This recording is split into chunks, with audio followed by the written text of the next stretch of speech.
Pendant des décennies, nous avons regardé notre Grand Sud comme une mer de sable stérile, un simple couvercle posé sur nos réserves de pétrole et de gaz. Mais, et si le véritable trésor de l'Algérie n'était pas ce liquide noir enfoui dans ses profondeurs, mais cette onde dorée qui ondule aujourd'hui à sa surface?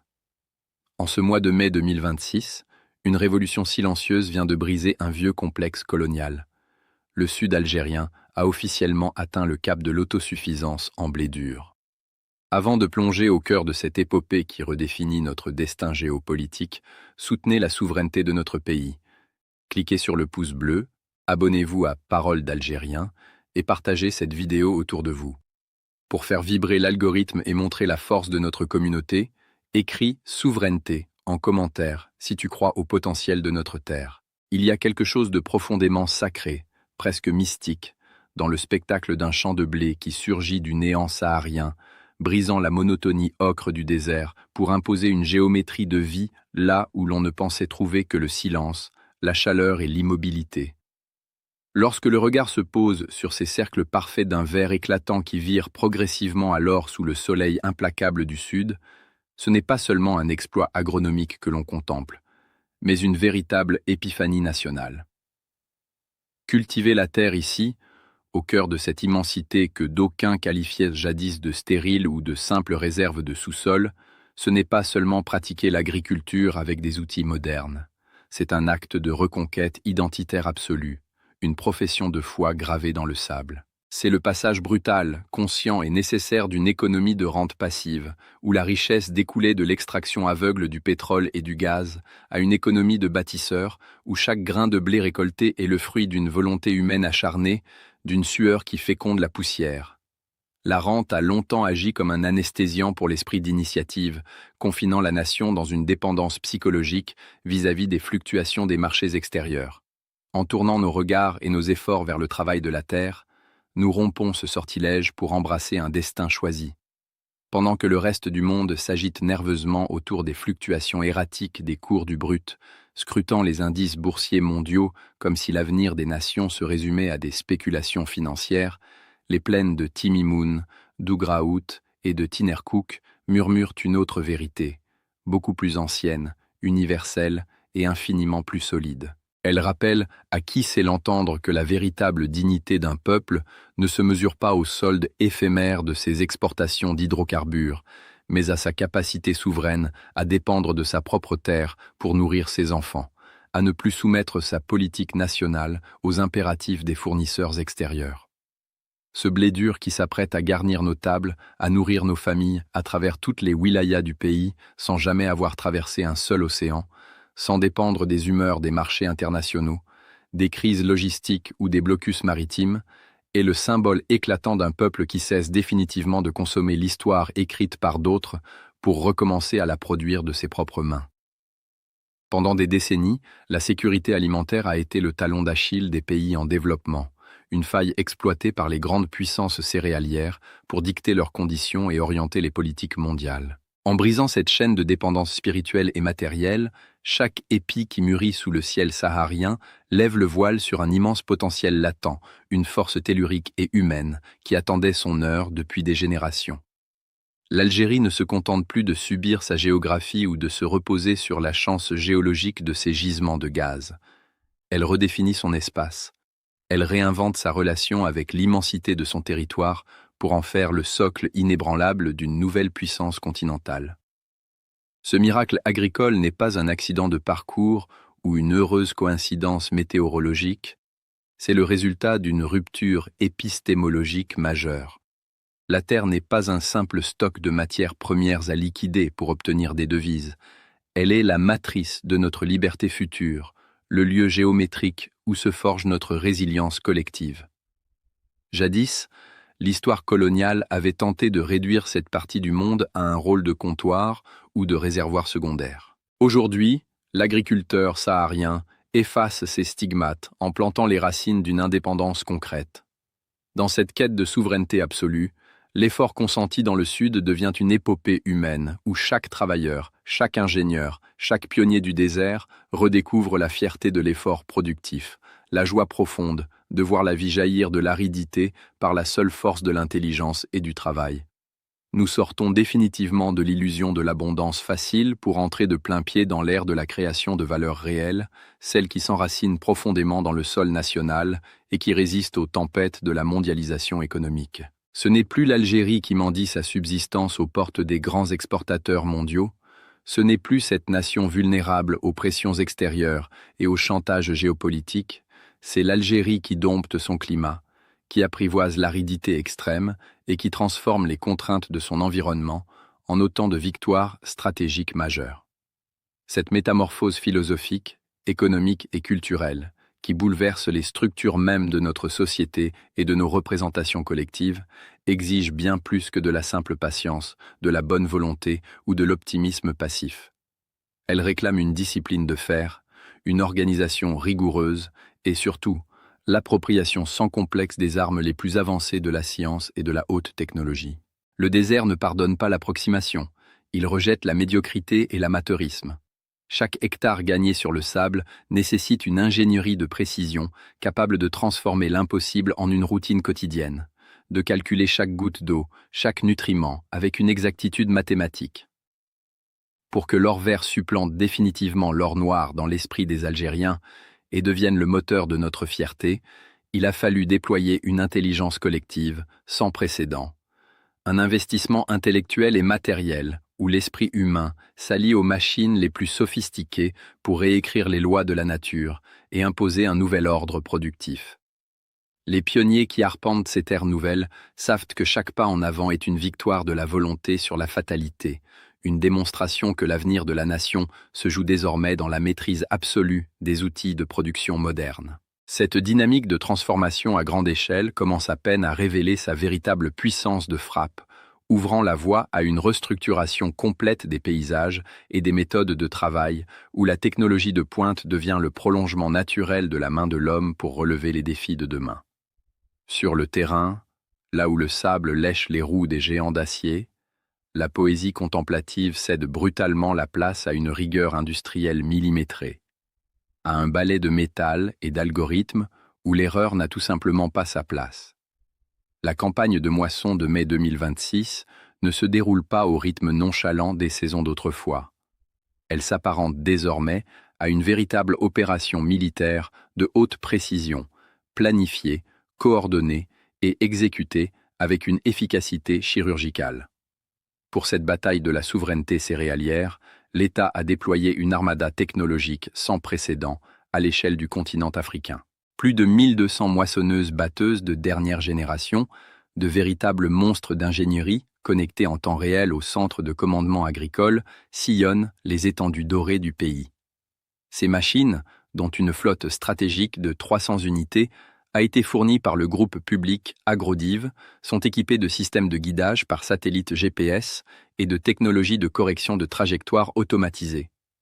L'objectif de ce déploiement massif est aussi simple que crucial: minimiser de manière drastique les pertes sur pied lors de la coupe, une variable autrefois critique qui gaspillait une part non négligeable du travail des fellahs.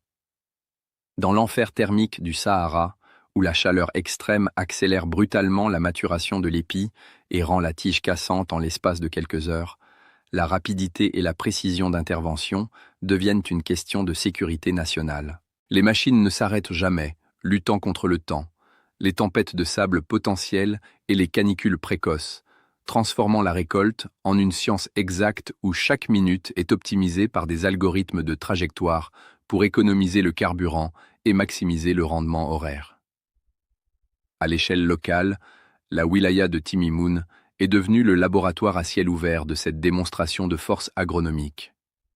Les prévisions de la direction des services agricoles y affichent un chiffre qui donne le vertige et qui balaye d'un revers de main tous les doutes des sceptiques. Ce sont près de 700 000 quintaux de blé dur qui sont attendus pour cette seule campagne saharienne. Cette mer de grains s'étend sur une superficie ensemencée de 13 126 hectares, méticuleusement répartis entre les périmètres de mise en valeur d'Ougraout, de Tinerkouk et d'Amgaïden. Dans ces localités isolées, autrefois considérées comme les confins inhospitaliers du pays, les ingénieurs ont quadrillé le désert en cercle parfait, irrigué par des rampes pivots monumentales. L'analyse des rendements montre une productivité à l'hectare qui rivalise désormais avec les terres les plus fertiles du bassin méditerranéen, prouvant que le soleil saharien, combiné à une gestion hydrique scientifique, accélère le métabolisme du blé dur d'une manière exceptionnelle. Pour sécuriser ce trésor national fraîchement arraché au sable face aux rigueurs extrêmes du climat désertique, l'État a su aligner ses infrastructures logistiques sur la démesure de son ambition. 9 nouveaux centres de stockage de proximité et silos de haute capacité ont été inaugurés en un temps record dans la région, offrant une capacité d'absorption immédiate de 45 000 tonnes de grains. Ces infrastructures ne sont pas de simples hangars en béton. Ce sont des complexes thermorégulés et ventilés, équipés de capteurs de surveillance d'humidité et de température, permettant de préserver la qualité du blé dur des attaques de ravageurs et de l'altération thermique. Le stockage, qui constituait historiquement le goulet d'étranglement des campagnes céréalières algériennes et provoquait des pertes logistiques dramatiques, a été totalement repensé pour devenir le maillon fort de la chaîne de valeur. C'est par cette ingénierie de pointe que l'engagement pris par le président de la République lors de la campagne de 2024 cesse définitivement d'être un horizon politique abstrait pour se traduire en une réalité logistique chiffrée, palpable, indiscutable. La promesse de zéro importation de blé dur à partir de l'année 2026 s'incarne aujourd'hui dans le vrombissement continu des moteurs et dans les flux de camions qui s'élancent vers les silos. Nous assistons à une véritable démonstration de force technologique où l'agriculture de précision a remplacé les méthodes empiriques du passé. Sous les structures métalliques des pivots d'irrigation, des capteurs enfoncés dans le sol mesurent en permanence le potentiel matriciel de la terre et l'évapotranspiration de la plante, transmettant ces données à des systèmes d'intelligence artificielle qui régulent le débit des forages profonds au centilitre près. Rien n'est laissé au hasard. Des drones de surveillance thermique survolent régulièrement les parcelles pour détecter le moindre stress hydrique ou l'apparition d'une maladie cryptogamique avant même qu'elle ne soit visible à l'œil nu, permettant des traitements ciblés et ultra-localisés. C'est cette alliance intime entre le génie logiciel, la mécanique lourde et l'agronomie saharienne qui transforme des zones hyper-arides en greniers ultra-performants, capables de nourrir une nation en pleine croissance. L'Algérie ne se contente plus d'adapter la plante à son environnement.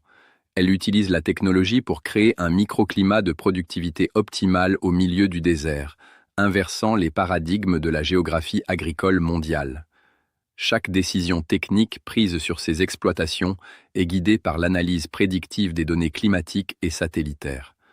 Les cartes de rendement générées en temps réel par les consoles des moissonneuses-batteuses permettent de cartographier la fertilité résiduelle des sols, indiquant précisément aux exploitants les zones qui nécessiteront un apport organique ou minéral ciblé pour la saison suivante. Cette boucle de rétroaction technologique assure une augmentation constante de la productivité tout en optimisant l'usage des intrants, s'inscrivant dans une démarche de rationalisation industrielle des coûts. Les silos interconnectés de Timimoun communiquent directement leur volume avec l'Office algérien interprofessionnel des céréales, OAIC, permettant une gestion centralisée et en temps réel des flux de transport vers les grands centres de transformation du Nord. Cette numérisation intégrale de la filière céréalière saharienne élimine les intermédiaires, réduit les temps d'attente des transporteurs et garantit une traçabilité totale du grain, de la graine semée au produit fini qui parviendra au consommateur. L'automatisation des processus de déchargement et de nettoyage du grain dans les nouveaux centres de stockage accélère la cadence, permettant d'engranger des milliers de tonnes par jour sans interruption, malgré des températures extérieures qui dépassent souvent les 40 degrés à l'ombre. Pourtant, cette débauche de capteurs électroniques, ces machines interconnectées au centième de seconde, ces terminaux satellites et ces silos géants à l'esthétique futuriste ne constituent que l'armature matérielle, la structure osseuse d'un grand corps, en mouvement, dont le véritable cœur bat ailleurs. Les algorithmes et le métal ne sont rien sans le souffle qui les anime, et cette machinerie sophistiquée trouverait rapidement ses limites si elle n'était pas servie par l'énergie brute, l'intelligence créative et la détermination sans faille d'une nouvelle génération d'Algériens qui a décidé de réinventer de fond en comble son rapport historique avec le désert. Voyez ces visages marqués par l'ardeur du soleil saharien, ces regards déterminés qui scrutent l'horizon mouvant du grand erg occidental, défiant la poussière et le vent. Derrière le balai technologique des machines connectées et des pivots automatisés, il y a une épopée humaine vibrante, un déploiement de courage et d'audace qui constitue le véritable moteur de cette révolution agricole.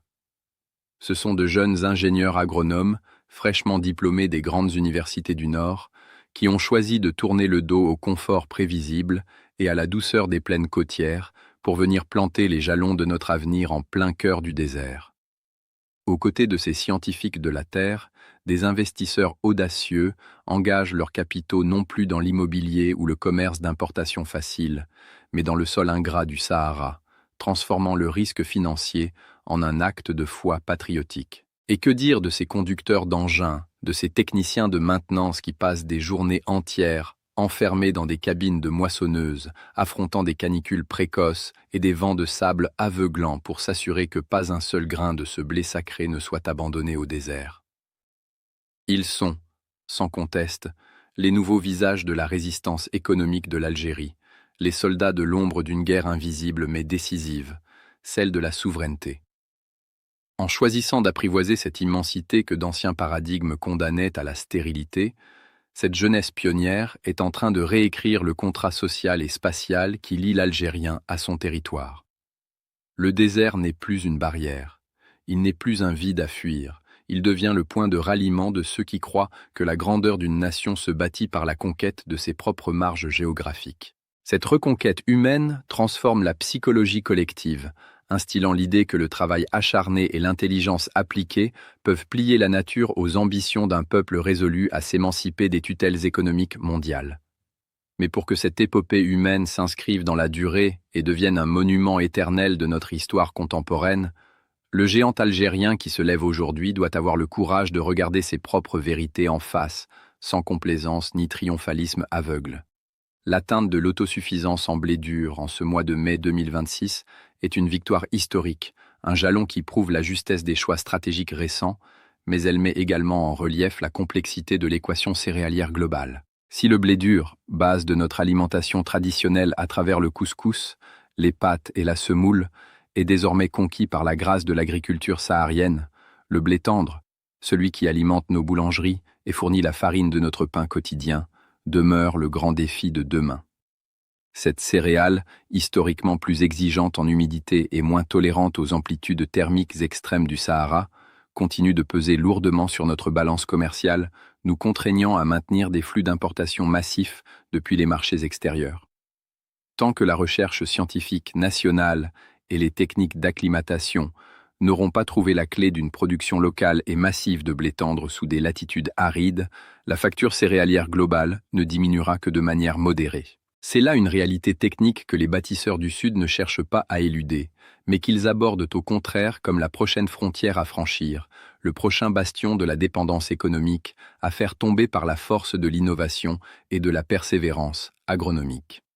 À ce défi de la nature s'ajoute celui, tout aussi monumental, de la géographie et de l'espace. Produire des centaines de milliers de tonnes de céréales de qualité supérieure à plus de 1000 kilomètres des grands centres urbains et de consommation du nord algérien représente un défi logistique d'une complexité absolue. Les infrastructures actuelles, bien qu'en constante amélioration, grâce au déploiement de silos intermédiaires et de centres de stockage de proximité, subissent la pression d'une production qui croît plus vite que les réseaux de transport. Transporter ce trésor doré par camion à travers des routes sahariennes soumises à des conditions thermiques extrêmes engendre des coûts financiers exorbitants, use le matériel et expose la récolte à des risques de pertes logistiques non négligeables.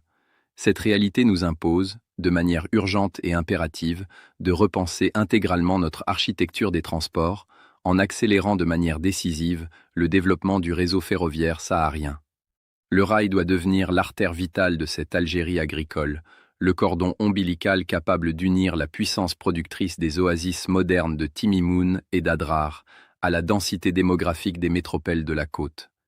C'est à ce prix, et seulement à ce prix, que le miracle agricole du Sud cessera d'être une performance locale isolée pour devenir le moteur d'une intégration économique nationale totale, fluide et compétitive à l'échelle internationale.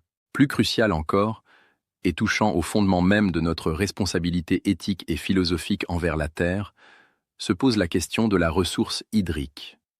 Ce miracle saharien qui verdit le sable et remplit nos silos puise sa force vitale dans les profondeurs de la Terre, au cœur des nappes phréatiques fossiles du système aquifère du Sahara septentrional, plus connu sous le nom d'Albien. Cette eau, accumulée au cours des millénaires passés, constitue un trésor précieux mais non renouvelable à l'échelle d'une vie humaine.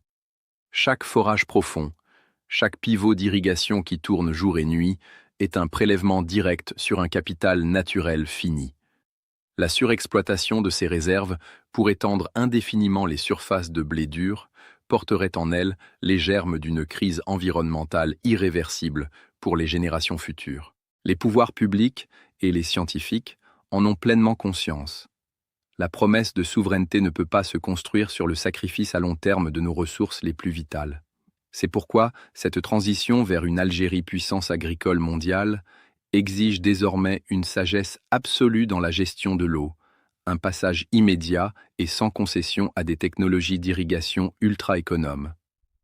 Le déploiement massif du goutte-à-goutte intelligent, l'utilisation du paillage technologique pour limiter l'évaporation superficielle et la sélection rigoureuse de variétés de blé moins exigeantes en eau et hautement résistantes au stress thermique sont les véritables conditions de la pérennité de notre modèle saharien. L'agriculture de demain dans le Sud sera durable, ou elle ne sera qu'un feu de paille géopolitique. Elle doit concilier l'impératif de la production immédiate avec le devoir sacré de préserver la vie pour les siècles à venir. Le grand livre de l'indépendance agricole algérienne vient d'ouvrir son chapitre le plus glorieux, écrit avec l'encre de la science et la sueur des pionniers. Mais la plume est désormais entre nos mains pour décider si cette épopée sera celle d'un instant ou le fondement d'une civilisation. L'autosuffisance en blé dur en 2026 n'est pas une ligne d'arrivée, c'est le signal de départ d'une ambition beaucoup plus vaste. L'Algérie prouve au monde qu'elle a le courage et la technologie pour transformer le vide en abondance et s'imposer comme la nouvelle puissance agricole du continent africain. Mais une puissance ne se construit pas seulement avec des décrets et des machines, elle exige l'éveil de toutes ses forces vives. Alors que les moissonneuses finissent de tracer les contours de notre liberté dans les sables de Timimoun, une question demeure, cruciale et provocante. Et vous, quelle sera votre pierre apportée à l'édifice de cette Algérie nouvelle? Êtes-vous prêts à être les acteurs de cette transition ou de simples spectateurs de notre propre grandeur? L'histoire nous regarde et l'avenir ne s'attend plus. Il se bâtit.